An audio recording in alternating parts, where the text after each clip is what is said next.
Operasyon ng paliparan nananatiling normal sa kabila ng mga ulat na bayarin o financial obligation ng AirAsia sa Kaap. Kasama natin sa balita sa XL Radyoman Gerald Ulep. Nananatiling normal at walang aberya ang lahat ng operasyon ng mga paliparang pinamamahalaan ng Civil Aviation Authority of the Philippines o CAAP.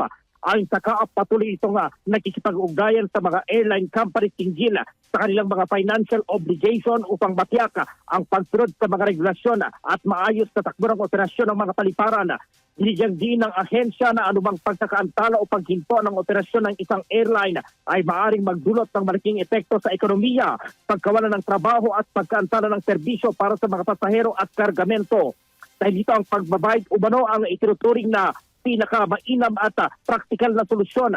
Nilinaw rin ng CAAP na binigyan nito ang AirAsia Philippines ng hanggang June 6 upang mabayaran ang natitirang obligasyon nito sa ahensya.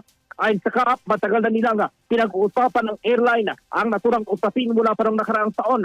Tiniyak naman ng CAAP na nanatili itong nakatuon sa kaligtasan ng aviation, pagpapatuloy ng operasyon at pagpapatupad ng mga regulasyon habang patuloy sa nakipagtulungan sa industry stakeholders.